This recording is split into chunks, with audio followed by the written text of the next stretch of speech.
I would. Hey, there's cops like crazy. Oh, you're telling me? We just drove by 3 people pulled over. Yeah, we went up there to Pine Valley. Yeah, cops everywhere. This one right here. They're checking under hoods. They're checking everything. Shut it down and give me the keys. The police and the racers have always played cat and mouse. Give me your keys. But this year there is something new. A special anti-racing task force dedicated to shutting the draggers down. Your license, ownership, and insurance ready. Yeah, you guys just find out. Yeah, temporary. There's quite a few Honda types. Still in the parking lots up here racing around, trying to find a way out. I got one of the observers here, and I got one of the racers here as well. We'll try and get the racers while they're racing. If we can't do that, then we're going to stop and investigate every vehicle that's there. Spectators, as far as we're concerned, if they weren't there watching the race, there's a good chance that the race wouldn't be going on, and or if that vehicle did wipe out, they're not going to kill anybody. If the crackdown fails, the task force knows the consequences. Flowers were laid at the site of this weekend's car crash that took the life of 19-year-old Ali Javaherzes. Police say an 88 Mazda driven by Javaherzes collided with a Pontiac Grand Am. According to police, both cars were traveling at high speeds. On his way to work on a Sunday morning, 19-year-old Ali had looked over at the car to his left, and the drivers exchanged nods. In a split second, as the light turned green, they were racing. Seconds later, Ali was dead.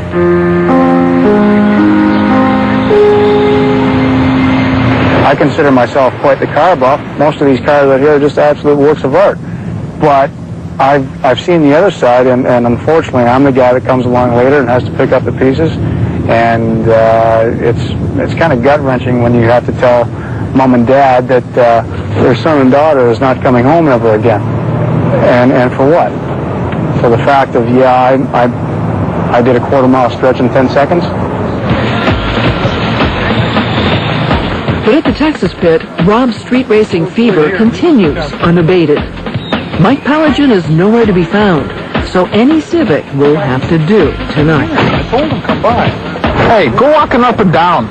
Just start asking any Civic if they want to go. That's why we show up. That's the whole idea. It's like, you know, you go to a dance club to go dance, right?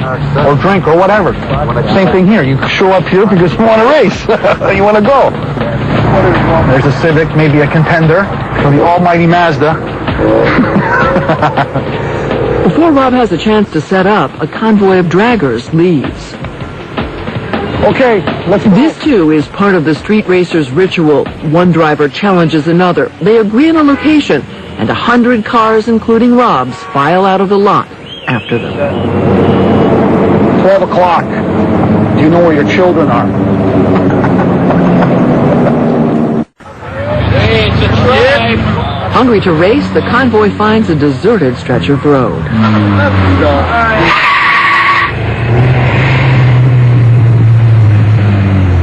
Ask him if he wants to go to 323. Ask him.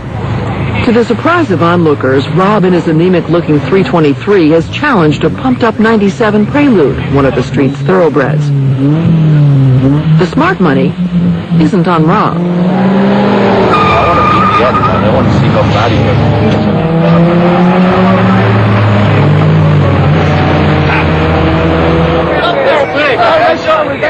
To the spectators' amazement, Rob's sleeper car wins by several lengths.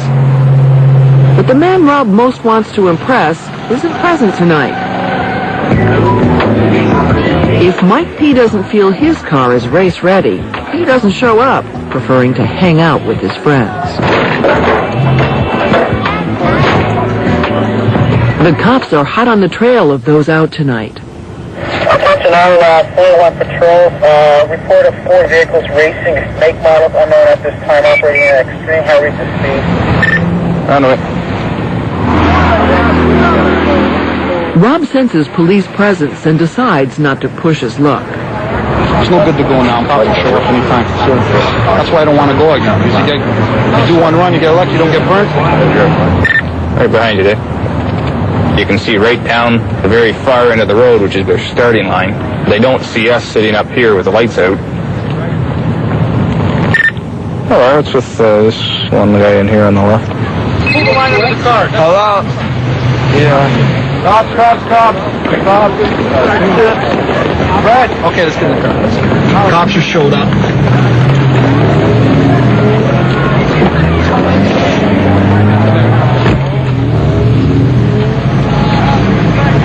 There they are right there, undercover. Hello! Catching the guys in action of racing, for us, is a very hard thing to do. We're probably the only people around that drive around with white Crown Victorias. Nobody races a police car type thing. So these guys are all car guys. They know they're on to us when the police are starting to show up. Races only last just a couple seconds. That's it. Gone. And then gone. Taking the cans? If they can't catch them racing, the police strategy is to hit the racers in their wallets. On the streets near the Texas pit, they pull over any car they suspect has been illegally modified. You can see where the tread has actually been torn off the tire here. You know, that's well below what is legal. So that alone can get the plates pulled and the car towed. Just got another ticket. But it's hard to hurt the draggers financially. These guys never learn. When racers are prepared to spend thousands of dollars to illegally modify their cars, tickets are just part of the cost. I have got about $2,500 in tickets so far, just for like no plate on the front, squealing tires, speeding, colored light bulbs, fog lights, you name it, I got it. Illegal or not, the draggers' obsession with modifications has spawned a huge industry.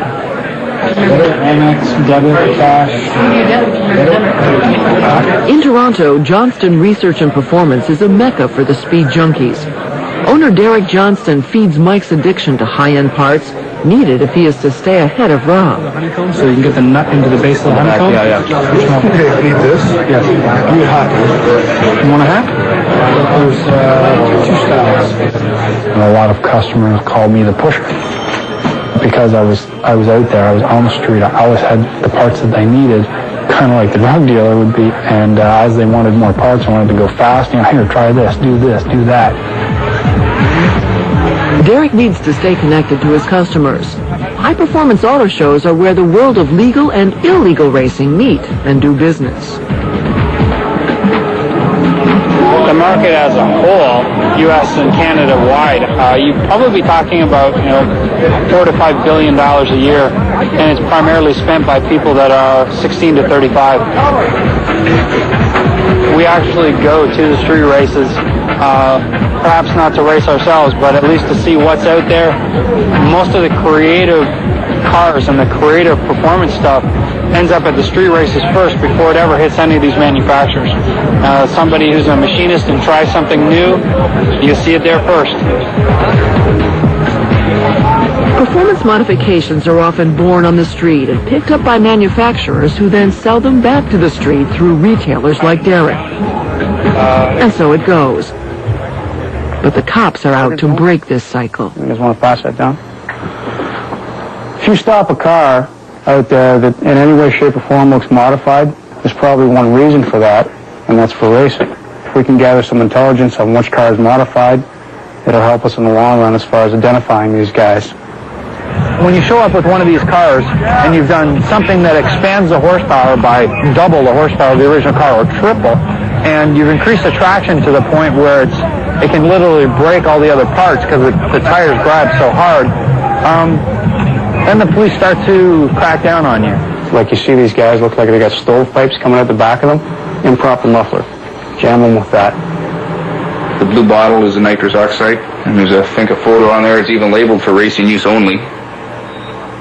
In a street car, nitrous oxide is illegal and extremely dangerous. Yet most street racers put a bottle of this compressed gas in their trunk and run a line to the engine. Nitrous is basically the laughing gas that you get from your dentist, but when